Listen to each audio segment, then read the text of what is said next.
Welcome back to season 2, episode 2 of It's About Time Conversations with Charlize and Yolanda, where we bring our experiences and our expertise to the table to address these relevant topics that impact our lives and our communities. This is the place to be authentic, be transparent, and be inspired. Welcome to our table. I am Charlize Lewis. Hey, Charlize, and I am Yolanda Mason. Today's show centers around becoming an entrepreneur, starting small businesses, and making sound financial decisions. Our guest today is Dr. Glynn Edwards. I just want to jump right in because Glynn is ready to go. You have so much expertise. First of all, welcome, Glynn. I forgot to say welcome. Thank you for being here, and thank you for taking your time to share with us today. Absolutely. Thank you for inviting me. I enjoy spreading the good news, literally. I love it. I love it. So I'm going to jump right in. So obviously you have expertise in many, many areas. Can you just give us like a brief history of your personal, professional, experience? Absolutely. I, of course, graduated from Tate Street High School in Lexington and had opportunity to go to college, but I chose to go into the military instead. So I joined the Marine Corps right out of high school, and I spent the last 30 years in the Marine Corps, where I was in search and rescue, and then I moved into primarily a desk job due to some injuries I sustained while on active duty. So I became an auditor / an accountant while in the Marine Corps. That was the best track for me and path to transition into the civilian world. Soon after that, I went to work for Ernst & Young in Louisville. Spent my time there doing a lot of Sarbanes-Oxley, a lot of external auditing, and worked for private companies, Berea College, public companies. So I pretty much ran the gamut of every sector. My goal was to learn a little bit about business and each type of business, whether it be corporate, entrepreneurship, sole proprietors, C corporations. That way I have a well-rounded educational foundation. And I've been in the private practice, my own financial, used to be consulting, but now I've switched to coaching because money and spending is an emotional task. It's not just a mental challenge, it's emotional. We are attached to our money. So I've gone on to financial coaching, what I've done since 1988. So in a nutshell, that's pretty much my primary backgrounds in finance, accounting, entrepreneurship, and building small business into big businesses. Awesome. Thank you for giving us just kind of a foundation. That's good. One of the things when we were talking before we got into the recording session, we were talking about this new season that you're in. And the thing that is really wrapping around is how the idea of entrepreneurship and how do we start small businesses? What do we need to be able to have those types of businesses? What are the challenges for small business owners?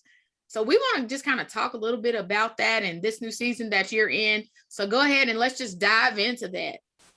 So I think the one, some people may say negative, I say it's a positive thing that COVID has done is giving us an opportunity to create our own businesses.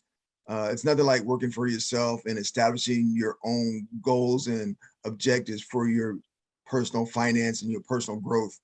A lot of businesses have shut down, but entrepreneurs, the biggest challenge I see in this environment is gaining marketing share as well as financing.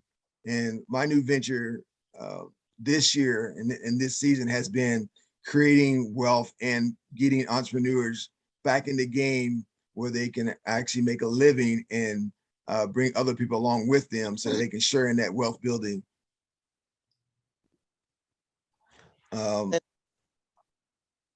And a lot of times we look at individuals, they know what they do. For instance, if you're a mechanic, you know how to fix cars. If you're a hairdresser, you know how to do hair. but they know very little about the back office, the accounting, the taxes, the foundation that you need to build before you actually start your business. And that's where a lot of businesses fail. They don't have that experience or knowledge or know where to get it at a reasonable cost. So my organization, my business is there to help individuals and entrepreneurs gain that foothold in the financial realm so they can grow their business and be sustainable. You know, I was thinking about what you said with that. When my husband and I, when we started our business, we really actually started it on accident. It wasn't supposed to originally be this business. But one of the things I made sure to do was to handle the business first. And I say this all the time. Make sure you have a good accountant, a good tax preparer, because those are the things that will get you in trouble down the road. If you don't manage that piece of it, file all your paperwork with the state, be official, you know, it may even include, you might have to register everything. I don't think people know the steps that it takes to have a legitimate, legal, tax-paying business. Right. Absolutely. And that's the one thing I talk about and I help entrepreneurs through it. We actually do all the paperwork for them. And a lot of times they don't understand what type of business or entity they want to be. A sole proprietor, an S corporation, an LLC, a limited liability corporation. They have no clue on what's the best advantage with each of those entities and to select the best one for them. So like to protect your individual personal assets, you may want to be an LLC or a PLLC, where if there's any liabilities, it would fall on the company and not your personal assets.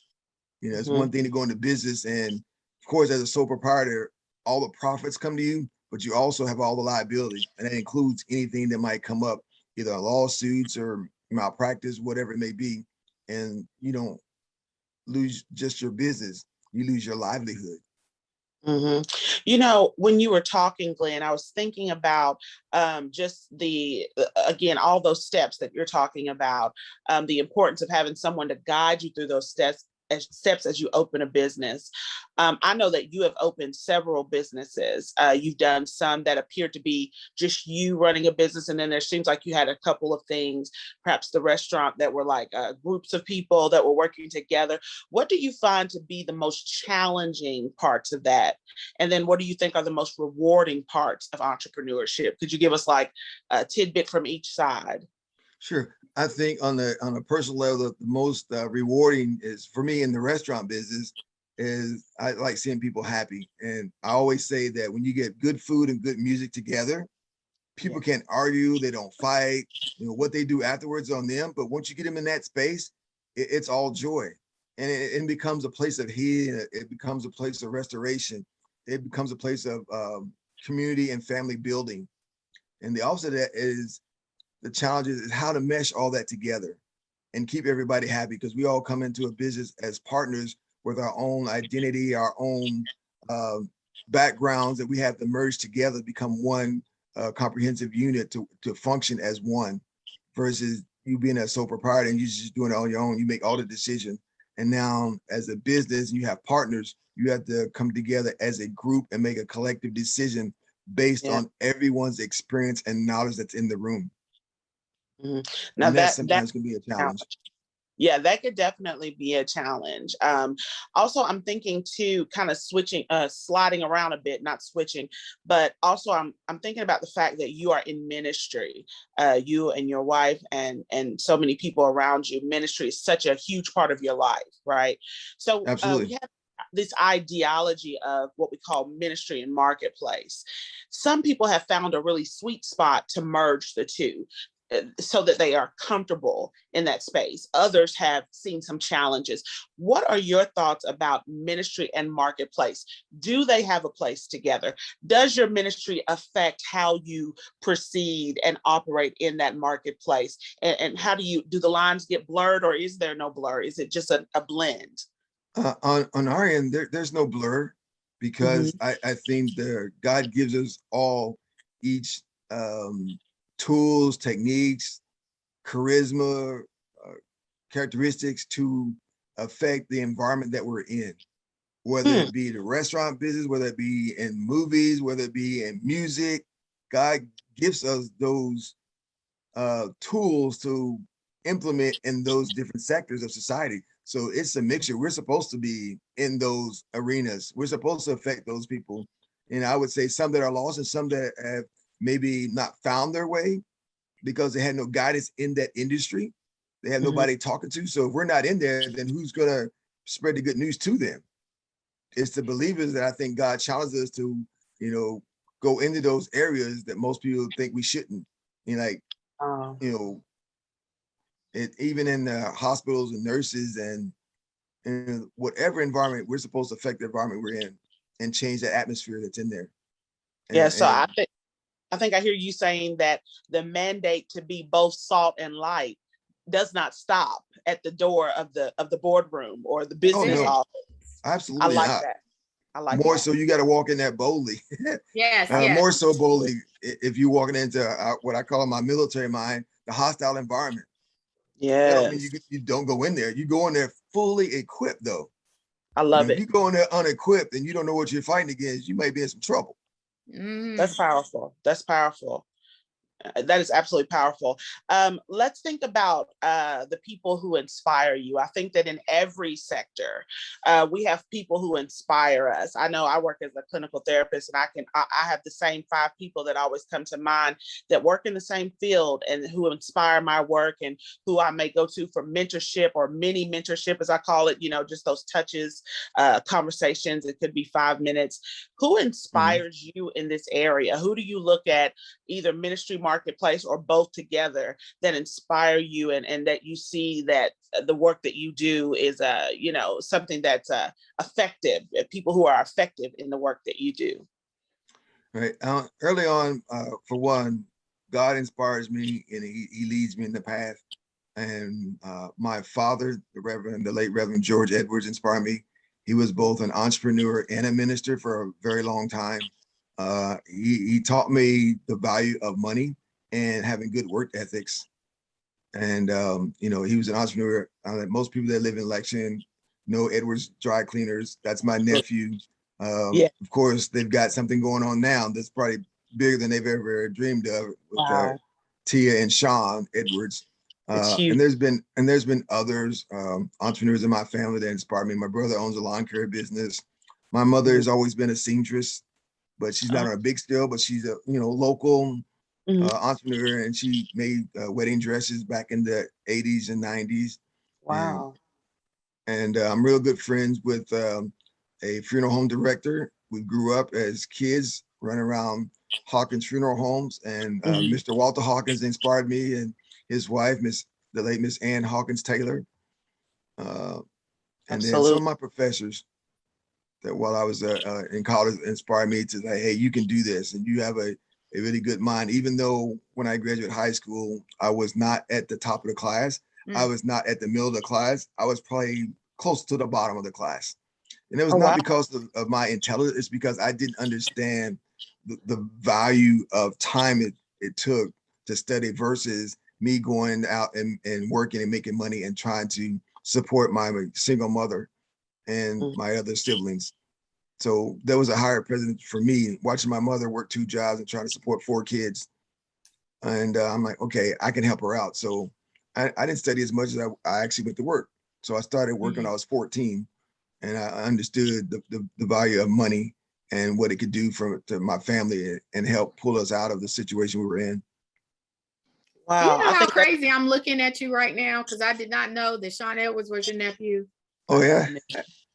Same last name. What is wrong with me? I don't know. He's my older brother's son. Yeah. And some people don't know I'm kin to the Edwards sisters too. So, but don't ask me to sing. Please don't ask me to sing.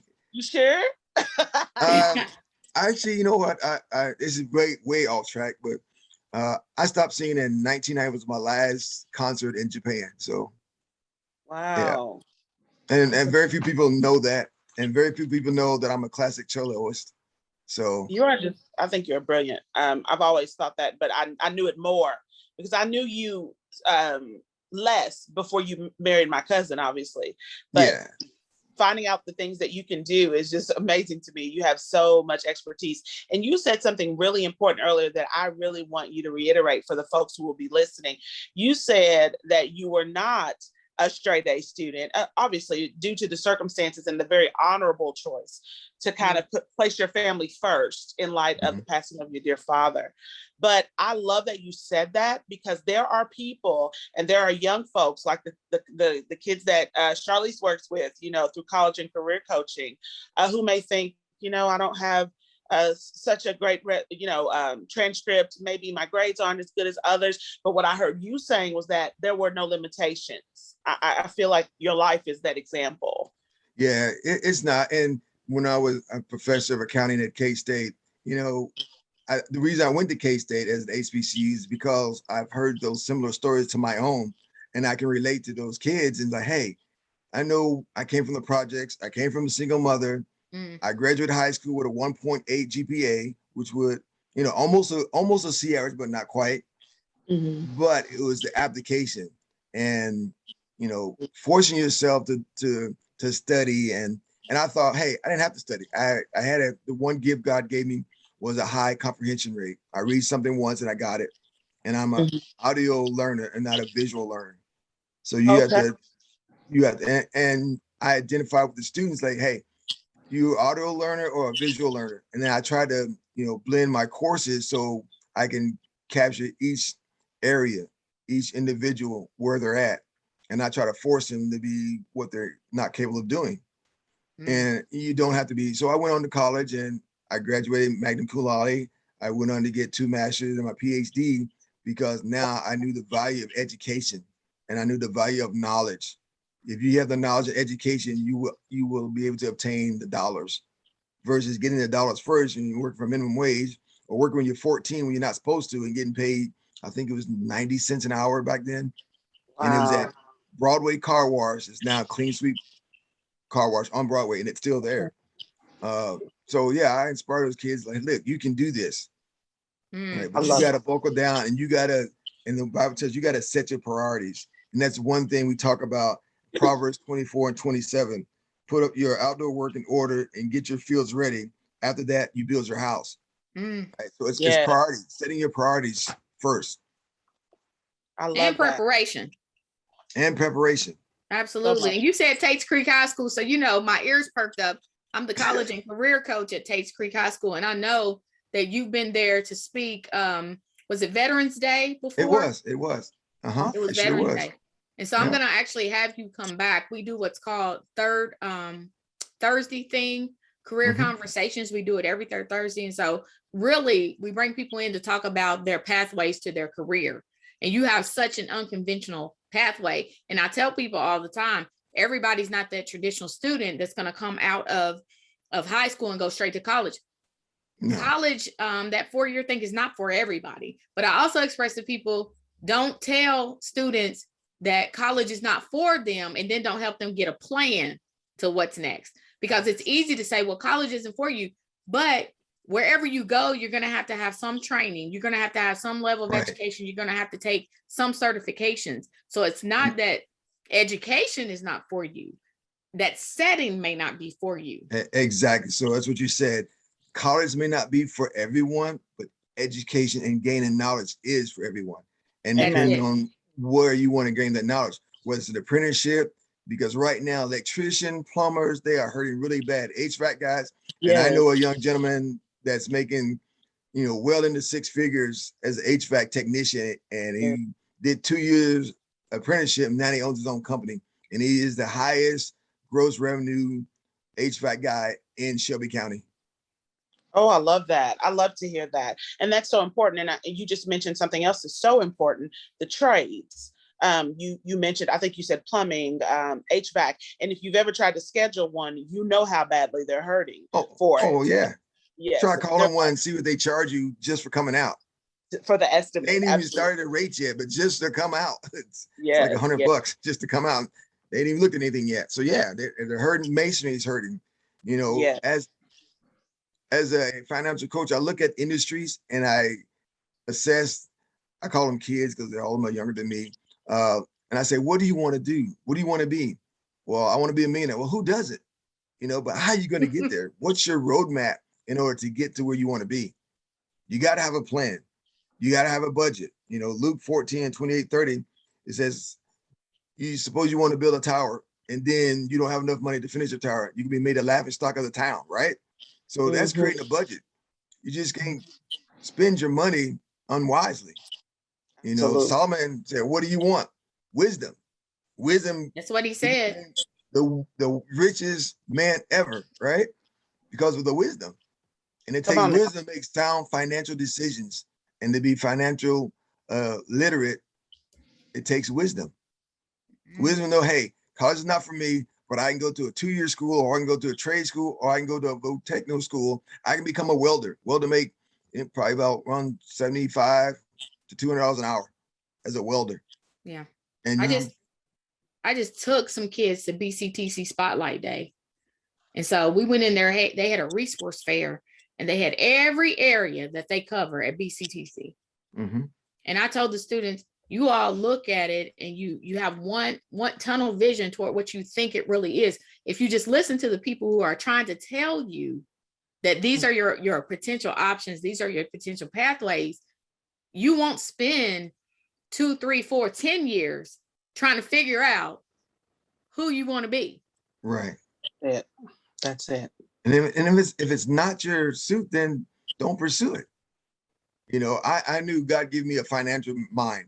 I don't know why, but to this day, and I don't know, my wife Joy gets on me, you can put, a basket full of groceries and I can come up to within probably 10 cents of how much it's going to cost before it gets rung up.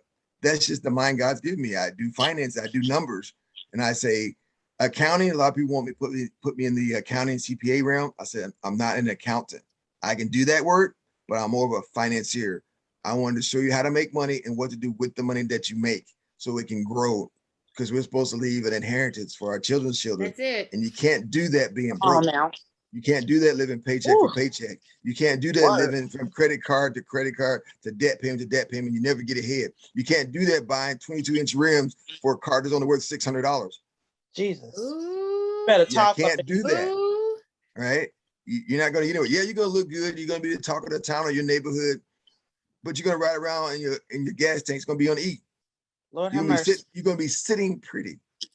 Right. And I've told people before, I love that you have a nice car, but if you don't even have any food in your refrigerator, what are we doing here? Yeah. You talked about leaving an inheritance. And so I just recently, every year you get like a little bump up in pay because it's cost of living or whatever it is. Everybody doesn't get it. So I'm grateful that I get it.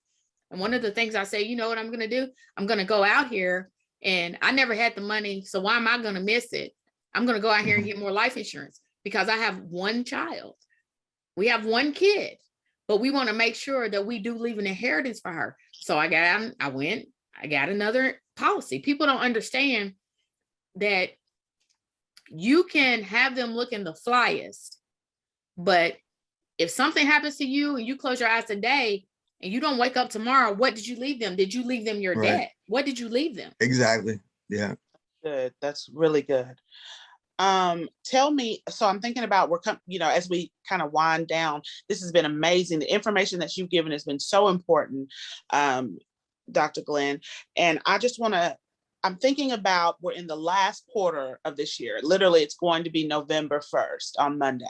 Mm-hmm.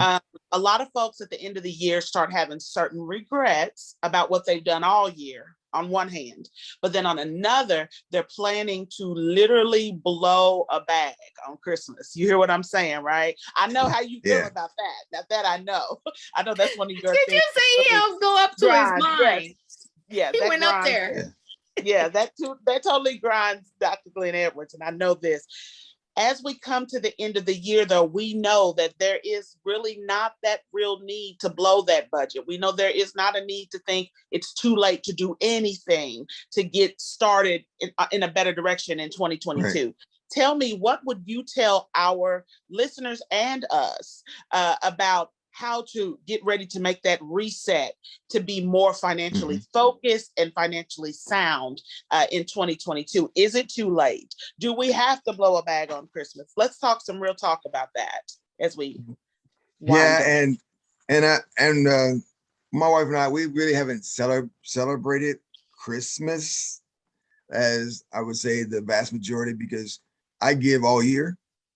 So that's how I kind of avoid that big chunk of money going out in one day or 1 month or Black Friday for most people. We give throughout the year. And the other thing is we plan. So if you have a budget, which most people do not have a budget, and if they have a budget, they don't know how to follow the budget, they don't know how to establish a budget, and they have no accountability. So in my upcoming book, Living Within the 90%, because God gives us 90% and he only requires us for 10%. So I go through steps you can do and steps you can take in order to live within your means. Because if you can't live within 90% of what you make, we have some real issues and priority. And I do have 7 financial tips that will help not only through this season, this holiday season, but throughout your life and going into 2022. I'm starting to say 2022 because I just had my 14th grandchild. And I'm like, oh my goodness, I'm getting a little up there in age, but nevertheless, yeah, number 14. So I would say, if you can afford it and you've got it in your budget, if you create a budget just for Christmas, we've done that. Say, hey, it's X amount of money for each grandchild. It's X amount of money for everybody or that's under the age of 18. I don't give gifts for people over the age of 18 unless it's my mother, my grandmother, my immediate family. Other than that, we exchange gifts. My brothers and sisters, if they decide they want to exchange gifts this year, fine. If not, cool. Right? But everybody under 18, we give a certain amount or allow a certain amount for each child. That keeps us within the budget. We got $1,000. We got 10 grandchildren. That's $100 a piece. And then we'll ask them what they like for Christmas. And we know we've got $1,000 for that. It's set aside. It doesn't go into our savings. We don't have to put nothing on credit card. It's already there waiting to be spent. Smart. So the 7 things I would encourage folks to really jot down and follow is set your priorities, make a budget, build an emergency fund, because you never know when something's going to happen. A flat tire, a new battery, anything could happen. Avoid debt at all possible. I'm at the point now that's cash and carry.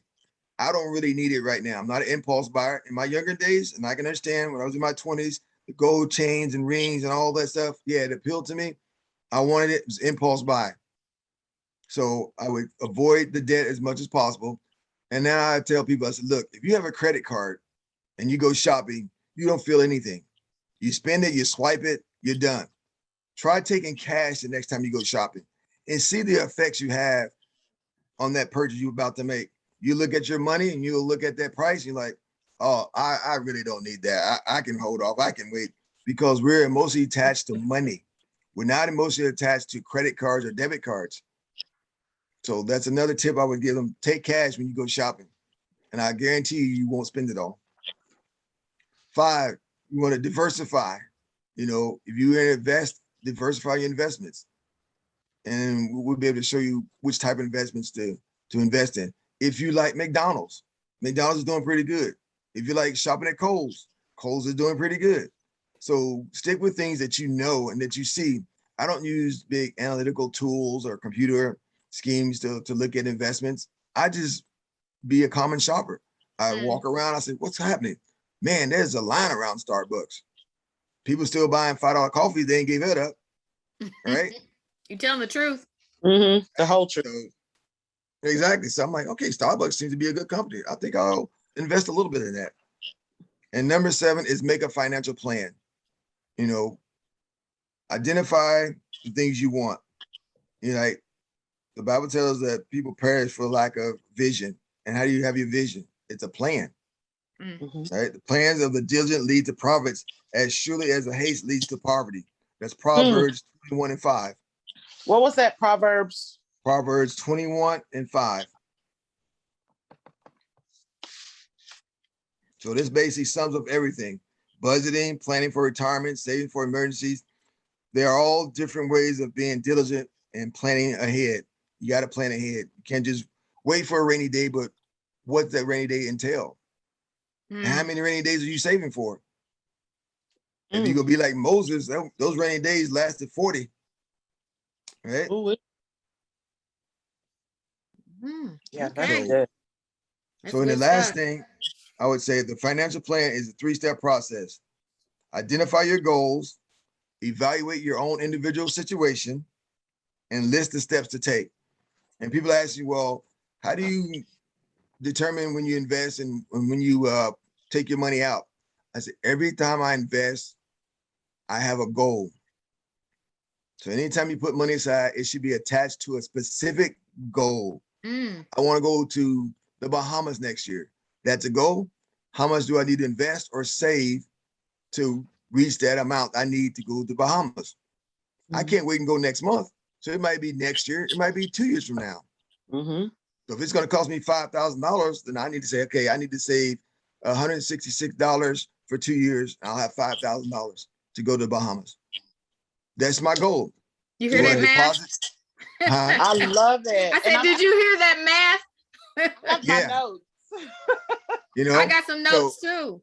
So you got to evaluate what your goals is. Short term, a year or less. Medium, 1 to 5 years. Long term, 5 to 10 years.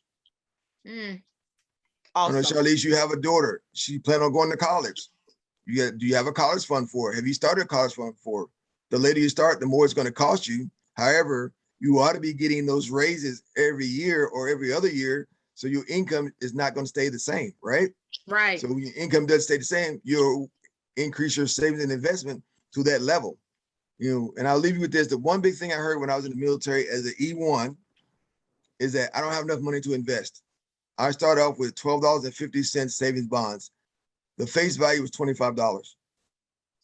So I bought some every payday, $12.50 every payday. And I did that for about 6 or 7 years. And I wound up with $25,000 in savings bonds. Wow. And when I wanted to pay off my car, it was $9,000. I cashed in those bonds and paid off my car because I thought the interest rate was too high. So now I'm debt free. I have another asset and I still have money in the bank. Awesome. So now I got to go to my bank and look at, okay, so what y'all got to offer? I got to sit down with my people at my bank. That's immediately what my thought was. Okay, so tell me what you have to offer at my bank to help me. Because a lot of times, and this is one of the things before we even get off here that I want to say, if you can't do it yourself, you may not have the discipline and you may not have the knowledge. You need to go and figure out who does have that knowledge and who does have that discipline. Like for me, you know, I tell people all the time, I don't carry a lot of cash because I know I'm probably going to spend it. I know I am. And you just said, carry cash and you see how fast it goes. I definitely know how fast it goes because I like to eat. And I'll spend up my money on Starbucks. Like you said, I'll go get a muffin that I didn't need. I'll go to Chick-fil-A. And I say all the time, you know what? There's ways to save in very small ways, because did I necessarily need the coffee? I could brew the coffee at home, right? Right. But you deserve to treat yourself too. So I'm not saying you can't live life. You do. Absolutely. So live life, but are those purchases in your budget? Right. And if it's daily, it adds up. That's what I heard. It adds up so quick. Exactly. Yeah. So if that's not in your budget, then that's what I call money that leaks through the cracks. And you need to seal up those cracks. And you'll find out that, hey, I used to bet guys that was in the military, hey, you smoke a pack of cigarettes a day, or you drink a 6-pack of beer every weekend. Give me that money you spend on that for 6 months, and I'll return it to you 100-fold, guaranteed. So maybe that's what I'm gonna do too. Maybe I'm gonna give it to you and see what you can do with it. Because I mean, it's just simple math. If you spend it now, I don't even know what cigarettes cost. I think they're like $5 a pack. No, they're about $7 a pack. I can tell you that. So $7 a pack, and you smoke a pack a day, and it's 30 days in a month. You spending $210 a month on cigarettes. $210 a month. Do you know Kay's Judo stock was $6 last year, and it's over $180 this year? We buy the jewelry, but not the stock, though. There you go. Now y'all on my toes. There you go. Somewhere. All right. See, you buy the stock, not the jewelry. Buy the stock. And once you get enough, well, hey, I'll sell my stock. Now I can buy the jewelry. I don't have to finance it. Yeah. And let me ask you this question. For somebody like me, I'm not savvy with stock at all. So I'm really actually fearful of trying to even step in that arena. I really am. I'm just being honest about it. Like I have certain apps on my phone that are, where you can invest in small stocks, but I'm scared to do anything because I don't have the knowledge. So what somebody like me, what would you suggest? Well, one, as you mentioned before, get you a professional, one that you can trust, and ask them some pertinent questions. And there's Google's our friend. When I grew up doing this stuff, there was no Google, there was no internet, really. So I basically had to learn the hard way, in the textbooks and watching other people. But get yourself a professional. You can Google all things now and learn from that. But a lot of times they didn't teach you how to implement it. Like I've taught Dave Ramsey for a long time, and his is, building wealth. Mine is literacy, because if you know better, you do better. That's good, especially for our community in terms of, that's good. And this has been incredible. Well, I hope I answered all your questions and hit your target audience. You have. I can talk about the abundance of life and what God's graced me to have. And I'm not saying I've been at the top of the mountain, not quite, but I live comfortably and living within our means. And we try to keep up with the Joneses, and we don't even know who the Joneses are. And if we did know who they are and we visit their house, they have a big house, but you'd go inside and it'd be empty. Like no furniture, because they can't afford to buy furniture. It's the appearance. People get so caught up with the appearance and the ambiance of everything. They want to be like that. They don't realize that some of these rappers, some of these movie stars are living paycheck to paycheck as well, because they didn't get sound financial advice. Then the NBA's done something different where they require their rookies to take courses in this now, and they give them a financial planner. Powerful. Yes, that's good. Yeah, but for the majority of us, our parents didn't talk about money. You didn't ask about money. You didn't even ask about if they got life insurance or not. That was just something that wasn't talked about, especially in the Black community. But we have to bring up those discussions. Glynn, Dr. Glynn, yes. I'm sorry. I'm sorry, I did not mean to cut you off, but my mind started racing when you said that. What is that stigma? What is that stigma with I'm just going to be real, with our folk, with Black folks and money? Why have we made that a topic that it's rude to talk about? How did we get here? Well, to be honest, I think it came from the forefathers in slavery, and we have that poverty mentality, and it is a demon. I believe it is that poverty mentality, and then we have the stigma that, especially if you're in ministry, you can't have money, you can't have nice things. Why? When God Himself told us that He would give us the riches of heaven, right? If He's got streets paved with gold and precious rubies on gates and sapphire this, and we're gonna have a crown of jewels, what makes you think we can't bring it down to earth? What's in heaven is come to earth, right? As it is in heaven, as it is on earth. So who says that we have to be poor? Mentality. Yeah, I got it. Right? It's that. Yeah. And I think it stems from that. And then we were looked down upon. And unfortunately, we look at each other like, hey, if I don't have it, you can't get it. No, watch out. We say that the crab in the barrel, pulling each other down instead of pushing each other up. And once I get up out of the barrel, I'm reaching back down and pulling you up. That's it. And then there's two of us now to pull somebody else up. So there's strength in numbers. So as we get more of us out of the barrel, there's more of us come out of the barrel. And then at the end of the day, the barrel's empty. And we're all out surviving and helping each other. I believe we're the only ethnic group that doesn't do that. Why do all the Arabs own all the shell stations? Why do all the Far East Asians own all the nail stations? Oh. Why? It's just factual. It is. I'm giving you facts. Why does it happen? Why is there not a Black bank in Lexington? There are Black millionaires in Lexington. There are a lot of us. Yes. Right. You're right. Yes. So is there any final word of advice you want to give our listeners as we're getting ready to close out this 2021, 2022? You have given us so many nuggets. So what's that final thing, that final nugget? I would say, do not try to live up to someone else's expectation of you. It'll get you in trouble, won't it? Hear my pen again. Yeah, it will get you in serious trouble. You have to be honest, especially with your children. If they want certain things, in this season, you have to be honest with them. You can't put yourself out on a limb and buy those, I don't know what's new now, Jordans or KGs, but the $300, $400, $500, $600 pair of tennis shoes. And then next month, you try to find out how to pay your utilities. That's not worth it. You have to teach them the true value of life. And if you're just surviving, you can't afford to make those kind of financial decisions that's going to affect you in the long run, because those shoes are going to wear out. He's going to outgrow them. They're going to be in a box somewhere like mine. And you're like, man, I got to go get assistance to pay my utility bill or my water bill, or go borrow this and borrow that and go further into debt. I mean, it is, we become a slave to debt, and we're not supposed to be. We're supposed to be the lenders, not the borrowers. That's it. Amen. Amen. So we have to change our mindset to be a lender. Even if you're not now, you want to be. So you got to start have that mindset. First of all, I just want to say thank you, Dr. Glynn Edwards. You have been the information you've given today, I know is worth money. I know that you would have to pay for this level of consultation, even the 7 steps that I have all written down. I'm all, written up over here. So I just can't tell you how much I appreciate you.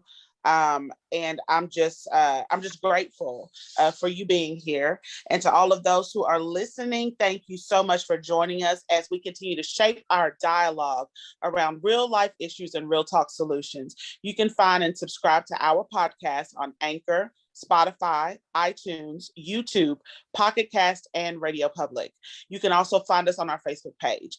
Join us next time as we strive to be authentic, be transparent, and be inspired. Thank you so much, and see you next time.